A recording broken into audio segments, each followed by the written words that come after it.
afternoon, Canberra, and welcome back to On the Right Track. We've got a bit of a different kind of show going on today. I did a bit of investigative journalism, went out to the Highland Games, and my mate Maddy just happened to be there. Hi, Maddy. Hi, everyone. It's good to have you on the show. I've been meaning to have you here for a while, Mads. You're a good mate of mine. Yeah, I appreciate that, mate. No worries. So the way we'll be running this today is we'll be talking about three of the strongman different activities they had at the Highland Games and some other little tidbits that happened, which is wonderful. I had an absolutely fabulous time. We'll start with the Atlas stones or the Maglashan stones, depending on how you say it. What were your memories of that? Just a lot of hunky men in kilts, wasn't it? Hunky men in kilts, yeah. I think one of your mates actually said, are they wearing anything under their kilts? Because Scottish men typically don't wear anything, but I'm pretty sure they had shorts on. Oh, yeah, I'm pretty sure they had what do they call them? The little like sporty sports tights that they have. Yeah, right. Yeah, something like that. There you go. So the Atlas stones was ranging from 100... kilograms to 145 in this. Yeah, that's correct. Yep, and they had to lift them up onto barrels. There were 4 different competitors. We'll now head to my remarks immediately after it and then to an interview with Lance, who knows all about the subject. Just saw a man lift 5 stones onto barrels.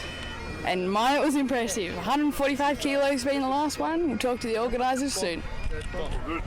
Speaking here with Lance today here, we've just seen the Atlas stones, is that what it's called? Yeah, so they're called the Atlas stones these days, but they're actually fashioned after the original set with the Maglashan stones that were first made in Scotland back in the 80s. They got used in World's Strongest Man, and now Stones of Manhood, Maglashan stones or Atlas stones, but most modern strongman they call it the Atlas stone. Yeah, there you go, because what we just saw just then was 4 very big men lifting very heavy stones onto barrels, for anyone who doesn't know what the Atlas stones are. Do you know the history behind that one? Yeah, so pretty much stone lifting has been part of sort of certain cultures, Scotland, Iceland, some of the Pacific Islands for hundreds of years. But it was sort of made more formal when they fashioned a set of sandstone stones in Scotland in the 80s. Then it started getting used as a pretty regular event in The World's Strongest Man, which was a TV show. And now the Atlas stones, is pretty much a staple. It's one of the things that people recognise as kind of iconic for strongman. In Australia, it's actually been going for nearly 30 years. The stones we've got here today range from 90 kilos to 145 kilos. Yeah, wow. And the way we run them is 5 metres between the barrels. So the athletes have got to run, they've got to lift. Sometimes in strongman, the barrels are right next to them, each other, or they have some other sort of platform. And this set of stones are nearly 30 years old. These were actually quarried in Bundanoon in the Southern Highlands. Oh, wow. And at one point, there were actually about 4 sets of these stones going about. I think at the moment there's a set over in Western Australia, there's a set in New Zealand, and they've sort of dispersed us, the strongmen who were involved from the beginning have sort of dispersed themselves around Australia and the oceanic region. Yeah, wow, there you go. We saw Aiden win today at a time of 26.01 seconds. Impressive. Have you seen it done that quick before? Yes, but I've been around this sport now for 15 years. Yeah, wow. The record at Bundanoon is actually about 20 seconds, and the heaviest stone is 165. 165, right, But there you go. I point out that when we do it in some competitions, we allow the guys to use like a pine resin on their arms, so they actually stick to the stones. Today, because it's, for us, the lighter set, we said, okay, guys, you should be able to run this no tacky, you just use chalk or whatever. So it's expected to be a little bit slower than that today, but 26 is still a very good time for 5 stones. I mean, I'd struggle with any one of the stones easily. Well, you can have a go if you want, Maggie. Oh, God, no. I'd struggle. Thank you very much for your time. No problem at all.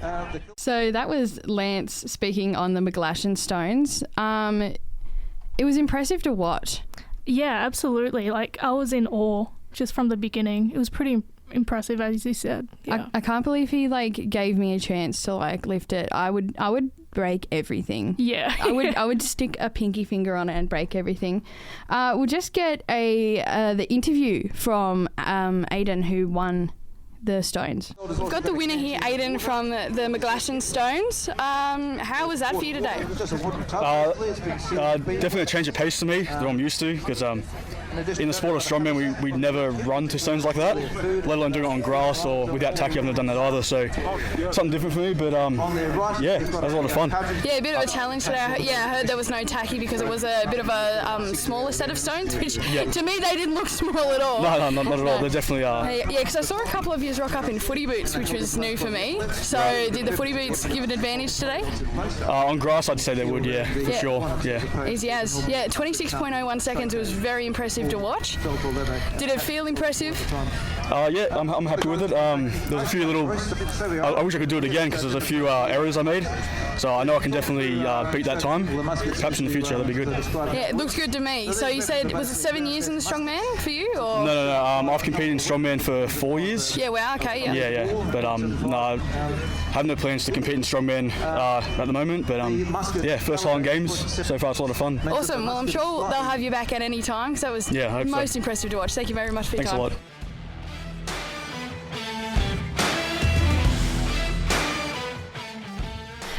Now I'm going to head into a terrible joke that I told that I think's funny, that I recorded in my trip out to the Highland Games. Here's that one.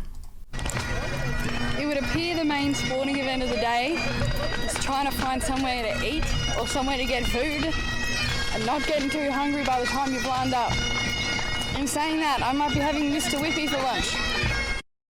Just on that, I did have Mr. Whippy after my lunch. It was delicioso, as Dora would say. So we're heading on to the next strongman sport of the day. We had the farmers walk, which my old PT called it farmers carry, and I did about 24 kilos on each side. These men were doing 100 kilos on each side, so it's a decent whack. Yeah, pretty much one of me on each side. Yeah. Having a good old little walk around a triangle. It's heavy stuff. What did you think about the whole farmers walk? I thought it was very impressive. Again, with the first event, I don't know how they do it, to be honest. It's just I can barely lift one with two hands as it is. Yeah, yeah. I'm like dragging it across the grass as they did. We'll head to Lance again, who is an expert on all these things. He'll tell us a little bit about the farmers carry. Yeah, we're back here with Lance, and we've just watched an absolute spectacle. It was the farmers walk, but for some of them it was like a farmers brisk walk.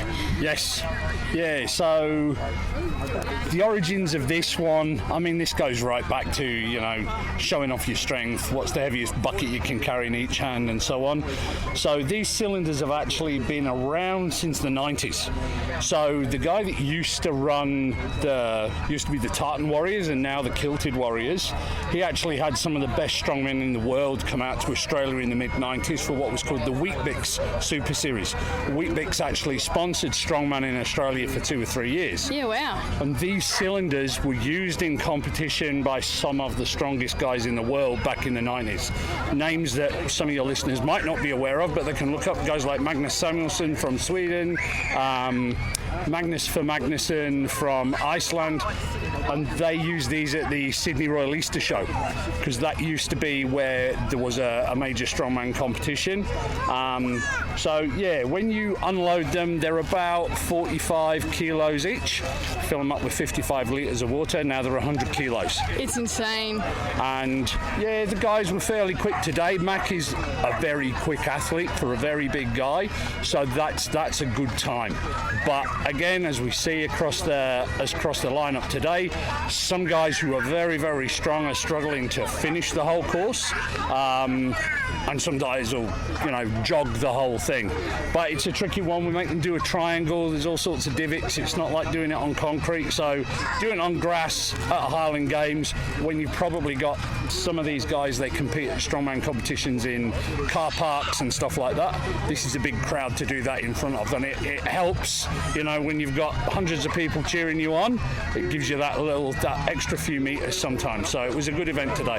Yeah, it was wonderful to see the crowd getting behind the people carrying, and especially the corners. They looked pretty gnarly to go around. Yeah, the cones. Yeah. Triangles are not common. Often it's a there and back. So sometimes you actually physically put the implements down, turn your body around and pick them back up and go back in the opposite direction. But in Canberra, we like to sort of change it up a bit. So a triangle is something geometrically different. Yeah, fair. I reckon it adds an extra level of difficulty to the entire event. Yes. Makes it more entertaining to watch anyway. And that's partly what we're here for. We're here to entertain the crowd. So there is no sort of title or accolade beyond being the Canberra Games champion when we come to Canberra. So, it's just to entertain the crowd, do what we do, get the crowd involved in it if we can, and that's what it's all about. That's wonderful. Thank you so much for your time, Lance. No worries. I did love a good chat to Lance that day. He's a very knowledgeable man, very lovely man too, actually. Speaking of the men there, they were all just great fellas. Any one of them I chatted to about anything, just absolutely fabulous. So Big Mac ended up taking out that event. What do you remember of that? He had lots of muscles. Like, he was a big guy. Yeah. Yeah. he just powered through. He was basically walking and not leisurely, but he was walking. No, as you said, like a brisk walk. Yeah. I thought that was insane. Like, I know when I was doing it back out of the gym, 24 kilos, I was struggling. Yeah, no, it's an incredible amount of weight. He looked way better with way much more weight on. We're just going to hear from him now after his victory in that event. I've got Big Mac here. We're just talking about his victory in the Farmers Walk. How are you feeling? Yeah, feeling pretty pumped after that one. I was glad to pip that win over particularly one of the boys here, Aidan Kanini, who's in the division. He's a fantastic strongman who's got an excellent amount of grip strength, and carrying weights like a frame or a farmer's carry like we have today tends to be a really strong event for him. So to win that over him was great. I'm stoked. Yeah, brilliant. Yeah. So 33.92 was the time today. Is that pretty good? How's that standing in? Are you impressed with that, or what's the go? Yeah, I think so. It's difficult when we're competing in strongman. How long is the piece of string? Sometimes we're asked to carry weights over 10 meters, sometimes over 20, sometimes with a turn, sometimes like today, 75. Yeah. It's not really a standard distance which we carry. So I kind of roughed out in my head, if I could get around 75 meters in around about 30 seconds, I knew that'd be bloody quick. Yep. Yeah, that's quick to run without anyway. Yeah. So I was happy with 33. That's yeah. Oh, yeah. I did see the turns out there in the 75-meter course today. How did it feel going around those turns? Yeah, it was interesting actually, because the course that's set up today, it's set up with cones in kind of like a triangle shape. So where we start, we head off the line and go to point A, which is the first cone, which we have to turn around to then go to point B, to then turn around to come back home, which is point C. So as I took off from home to point A, the game plan was to just hammer around the corner and go wide rather than kind of approach the corner, slow down, and then hammer back out of the corner. So I did that, went really, really fast. But then as I came out of the corner, I didn't look up to where point B was, and I just kind of started hammering off towards the crowd. And by the time I pulled my head up to see where I was going the wrong way. So I kind of had to steer it back towards point B to get around there to finish on the home stretch. But once I got back to point B, hammered around that corner, and I was on that home stretch. It looked good. It looked good. It was fun. The hands were burning. It's 75 meters is a long way to kind of carry that kind of weight, and the hamstrings were working really hard. But all in all, I was pretty happy with it. There you go. Yeah, it's been a wonderful day here at the Highland Games here in Canberra. So how long have you been strongmanning for Kilted Warriors? So I've been competing in strongman now for 7 years. In November this year will mark 7 years of competing. With Highland Games, it's been about 4 years. I did my first Highland Games event back in 2019. Actually, I might have lied. It might have been 2020. One of the two. It's either 3 or 4 years. But Highland Games will always kind of be like my side gig. I am a strongman first and foremost. That's kind of how I identify, and that's what I do with my life. I'm really pushing to push that as far as I can competitively. But like I said, this is really, really good fun to come out here and lift and throw with these boys and get it done. As always, what do you reckon your main event is? There might not be one here today, but I love a front carry. Yeah. So that's when we'll take a weight, typically off the floor or off a plinth, and oftentimes a stone or maybe a big heavy sandbag, and we'll carry it out in front of us, and we'll typically have to run along a course as well. I'll give you an example. We had one a few weeks ago when we competed at the National Highlander Championships up in the Hunter Valley.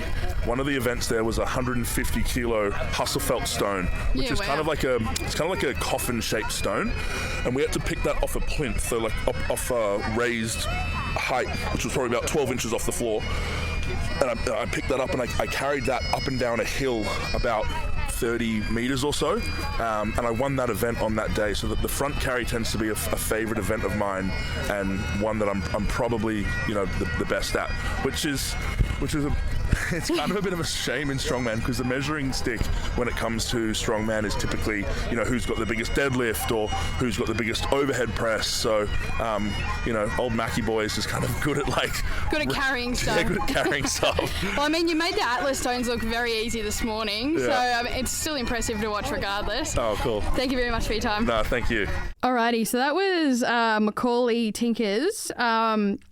He's known as Big Mac around the traps a lot. He's actually on Instagram. He's a lovely fellow. New South Wales strongest man, Australia's third strongest man. He's at Macaulay Tinkers Strongman. Wonderful, wonderful fella to have a yarn to. Did you end up meeting any of the fellas there? No, unfortunately. I just saw them from a distance. It was wonderful.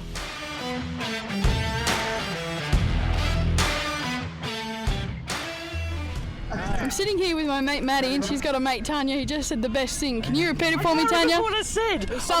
Before television. Oh yes, I was trying to explain to my driving students what the Highland Festival was all about. It's basically people throwing sticks. Oh, you missed out, sorry. And basically it's what people do before television. Yep. Whiskey, whiskey, testosterone, and boredom. Yeah, some sticks. Good on you, Tanya.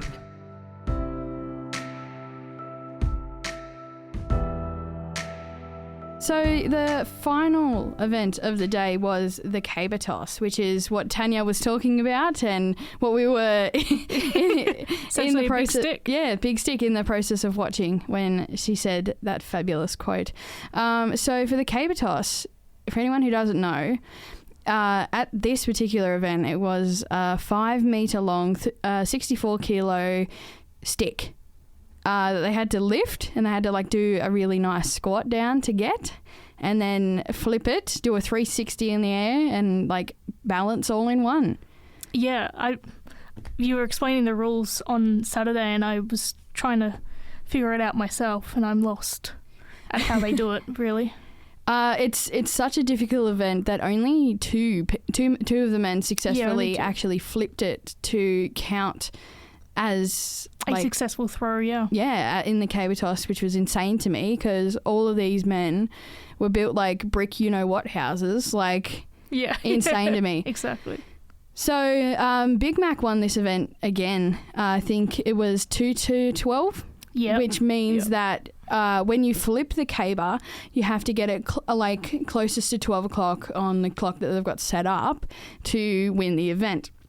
And the the throw that was before the 2-12 was 5 past or 5 to 12? Yeah, I think it was 5-2. 5-2, yeah, 5-12, which was still an awesome throw. Still a decent throw, yeah. In and of that. We've got someone a little bit more knowledgeable on the caber toss. My mate Aaron, who I met at the Highland Games. All right, we're here with Aaron at the moment. We've just seen the caber toss, which for anyone who doesn't know is big sticks being thrown by really big men. What's the history of the caber toss? There's a bit of I wouldn't say murky history, but a bit of a contentious history from my recollections. It's either people trying to throw a stick or a log over a small river. And that's where it all sort of originated, from my understanding. But it's been around for hundreds of years. It's been in the Scottish Highland Games. It's a traditional event that generally, if you go through Scotland, they'll go out in the morning, cut a tree down, bring it down, take the bark off the bottom 2/3 of it, and that's your caber. So wow. A traditional caber is actually a tree that they've cut down, so that's traditionally what it is. So. Yeah, because today's one was quite smooth for a Yeah, caber. yeah. Well, it's been all dressed and Done up really worked, nicely, so yeah. that hopefully it'll last. Oh, Because good, generally, yeah. what happens if you just get a tree out of the, they'll have half a dozen trees cut down in traditional games over in Scotland, Yeah. and they'll just go pick one up, and you'll go with that, and when it breaks, I'll pick the next one up and go with that. So yeah, there's a righty. few things Sorry, like that. I wasn't expecting the that's gunfire in all- this that's one, no but worries. that's the Highland Games, isn't it? It is. Yeah, so how long have you been working with this kind of sport? I've been running this for about 6 years, I think. So we've had a bit of a hiatus, as you know, with COVID, stopping a few things. But yeah, but before that I competed. So I was competing with these guys that were running it, which is originally it was the Tartan Warriors here with David Huxley, and we've taken over and we're now the Kilted Warriors and we run it. Yeah, we do wonderful. this. Aberdeen and Bundanoon is generally the ones we do. Yeah, righty, because it'd be hard to move the equipment around, especially with the weight of it. It I'm is. guessing. Yeah, they're bulky items, long, difficult. So, yeah, but that's part of the fun. Rightio. Thank you very much for your time. Pleasure. No worries. I just want to apologise to all the listeners. I forgot to give a warning about the musket fire in the background. That was the only audio that got tainted by that, unfortunately. It scared the bejesus out of me too, so don't you worry. So a lot of musket fire and bagpipes in the background that entire day. So the caber toss, Big Mac won it, and he ended up winning the entire day. So he is Canberra Highland Games champion. Yeah, what a title. Oh, an absolute title. Absolutely. I reckon it'll be up there on the top of the Instagram resume, bio. right? Yeah, I reckon nearly. As we finish up here today in the studio, have you got any final thoughts for us, Maddie? If it's on next year, I highly recommend everyone to go watch it. Yeah, absolutely. Yeah. It's wonderful for families. Like, they had so many different things there for absolutely. kids, for all ages. I Right, mean, and it's free as well. it's free. Yeah, Yeah. I found my own tartan. My family's cool. tartan. Yeah, so did I. So even though I'm a black fella, having the tartan was also good. So all sides of my history is coming out. Thanks for tuning in with us today on The Right Track. I'd like to thank Maddy for joining me here in the studio. Thank you for having me. No worries. And I'd like to thank everyone who took the time to take interviews with me on the Highland Games, just a junior journalist hanging about. If you have any questions or have any remarks about the podcast, feel free to DM me at ontherighttrack.podcast on Instagram, and we'll see you in the next one.